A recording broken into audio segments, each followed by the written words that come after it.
up, YouTube? How's everyone today on this July 4th? I know you guys been waiting for this video for a very long time, so here it is, guys. I'm bringing you the video of the car completely done, from being a bone stock car, was it 10 months ago, 9 months ago, to what you see here, guys. Let's talk about it, guys. It's a 2004 Mustang GT with 85,000 miles. I bought it from the third owner, but the second and third was father and son. So that's I take that as like a single owner, so two owner car. Bought it bone stock, completely bone stock, and turned it into a beast that you see today. And just do a complete walk around just to show you guys what we did. We have done so much in the last, like I said, 9-10 months about now. You guys can see this car looks mint and perfect. Super excited how it came out. So let's go under the hood real quick and let's talk about what we did to under the hood, guys. So obviously wanted to build one of my dream cars as being in high school back in the early 2000s. I remember when these cars, new edges, came out in 99, and it was a beautiful Mustang. Everyone was in love with them.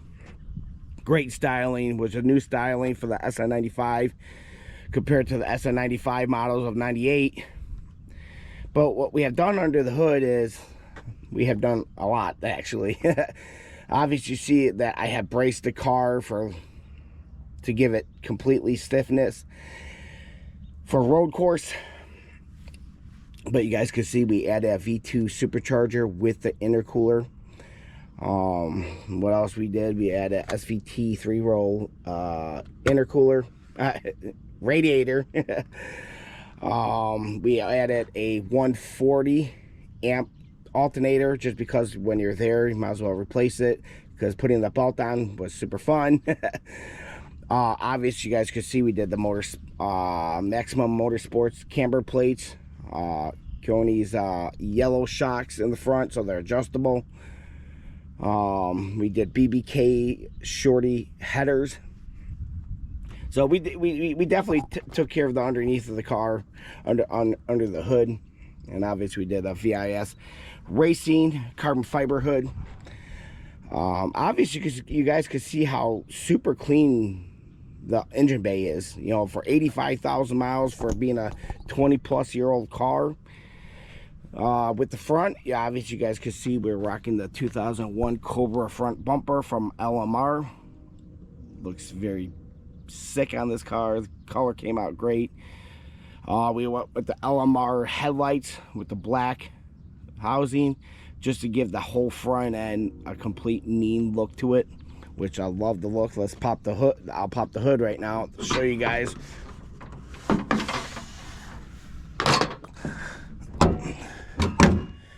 What the hood looks like. Super sick. It's a 2000 Cobra R hood in carbon fiber. Obviously, you guys can see we did the pony in the grill. Got rid of the grill that they come with in 2004. Obviously, you guys can see where the cooler is right there for the supercharger. Working our way to the side, obviously you guys could see we did 18 by 9.5 front, with the tire size is 255/40/18. We're on Eibach sport springs. With all the, we did a brake upgrade, not the caliper, but just the rotors itself with pads.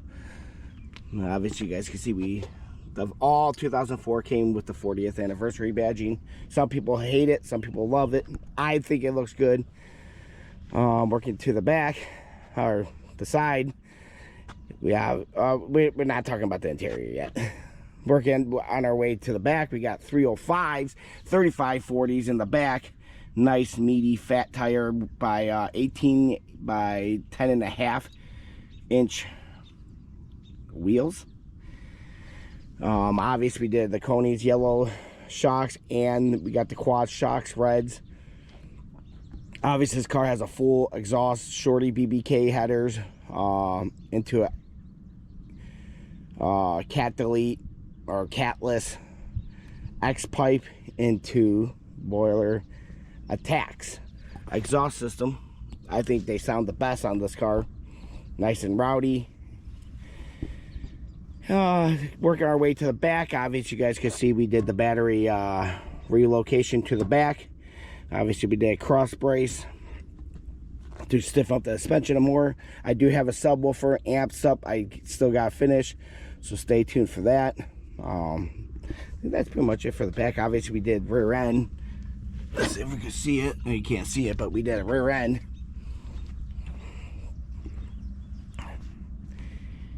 And then let's work our way on the obvious. You guys can see real quick.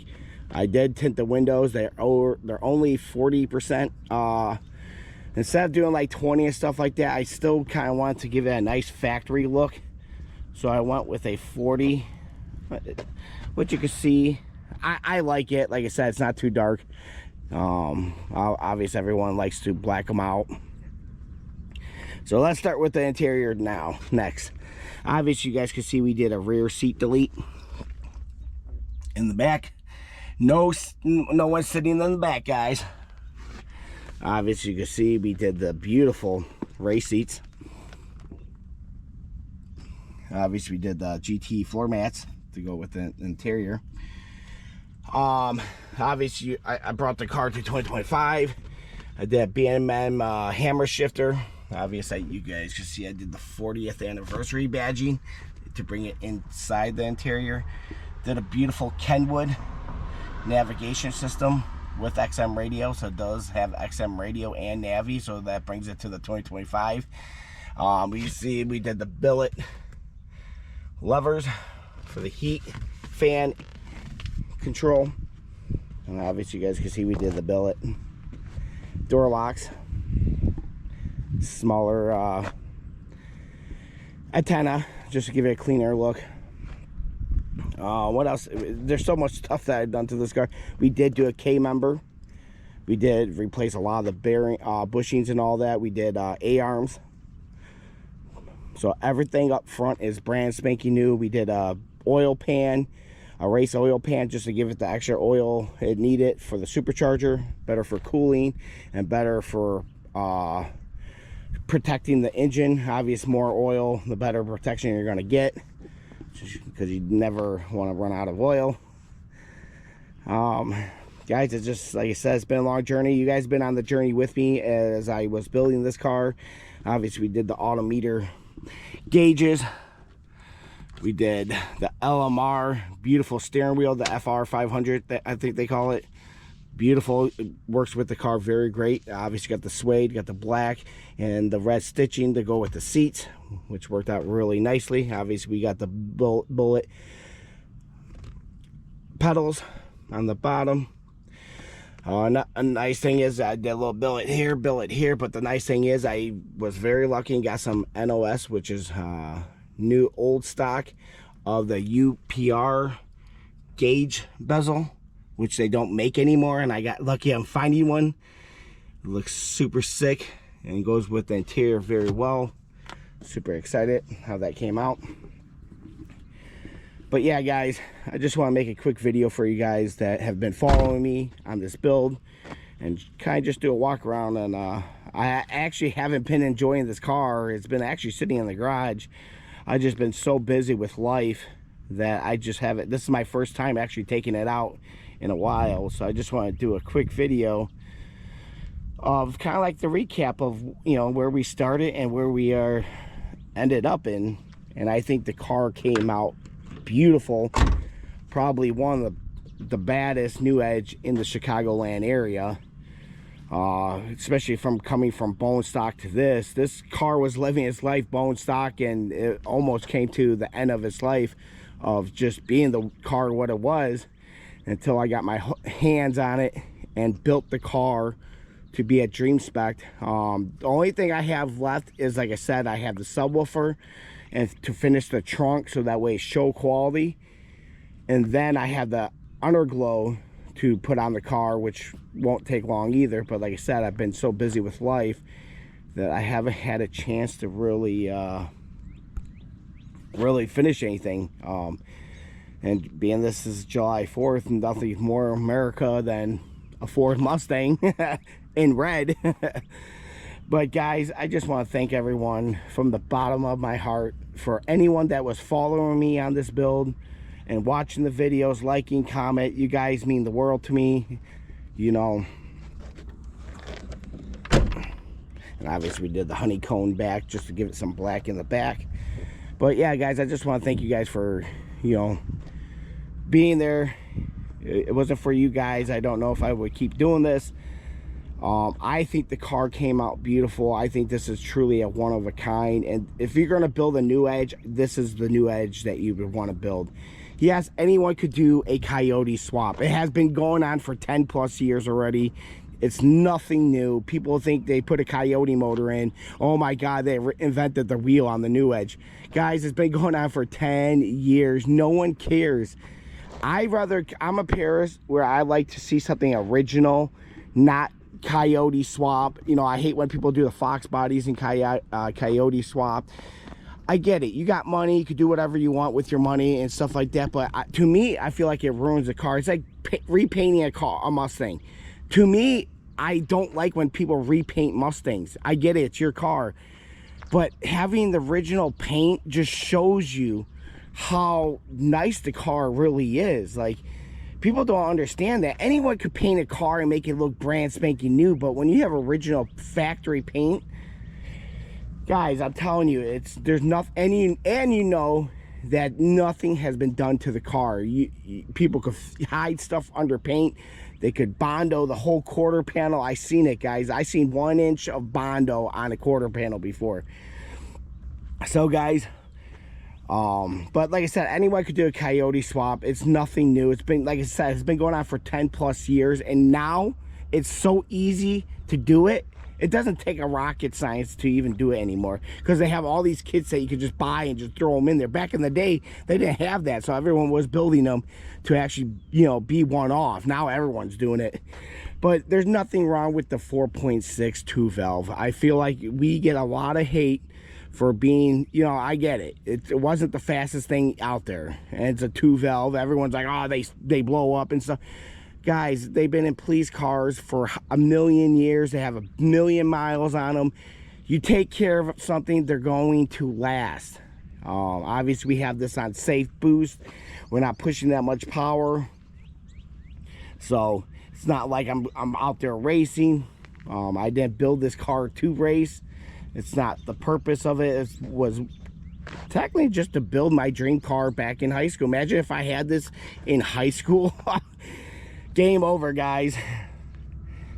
And like I said, I like being different, and I like these cars are like, they're kind of getting popular, but they're not like the Fox bodies. But everyone has a Fox body. You're not original.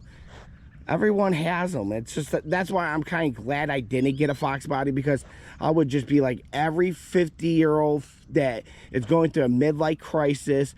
I gotta have my high school car, but they don't have the appearance of the car itself. They think because they're going through something in their life that, oh, I'm going to buy my youth and buy my Fox body or my BMX bike I had, and I'm going to be young again. Guys, it's not how it works.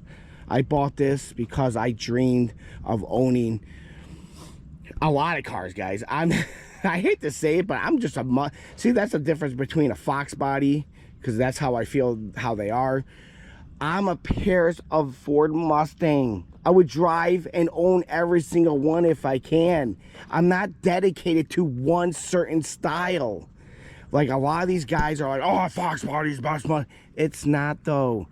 Right now, guys, if you are in the market to buy a Mustang, this is your chance right now. I'm telling you right now, to get an early SN95 or a new Edge, which is the later SN95, because you can still get them pretty good price right now.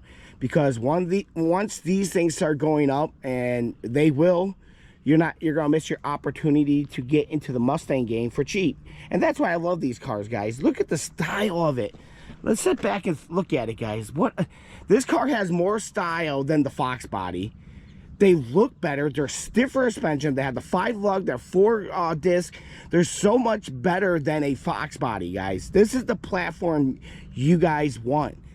You're getting a great platform from right off the bat. Obvious, if you really want to step the game up and do a Mach 1 or a Cobra, which they are the 32 valve 4.6, you're already in the game. But there's nothing wrong with the 2-valve because you get them for cheap and they're still reasonable price. Now the clean low miles, I mean under 100,000 miles, are going to start bringing in money because they're getting harder and harder to find. Guys, you have to realize the harder a car is to find, the more they're going to be worth. GTs were knowing that people bought them and beat the crap out of them. That's what they lived their life as. They just get beat up all the time because whoever bought them just beat them up. So when you see one that is all original paint with under 100,000 miles, they're going to be worth some money because, especially how clean this one is. Obviously, we got this one paint correction and ceramic coated, so now it's protected. All the original paint is going to be shiny like this for a long time to come. But guys, like I said, guys, this is at the end of the day, this is my dream build. This is what a car, one of the cars. When the Celine came out, guys, the Celines were hands down one of the sexiest Mustangs ever built. But like I said, guys, the Celines are up there in price right now too. They're in the probably high 20s, maybe 40. All depends the miles, what Celine it is for the SN90, for the new Edge, I should say. But stay tuned, guys. I want to thank everyone for watching and subscribing. I hope you guys enjoy this video. I hope I get you guys to want to get your dream car and build it. And if that's a new Edge, Mustang, whatever Mustang you want, that is awesome. I will see you guys in the next video. Please like and subscribe and give this video a thumbs up.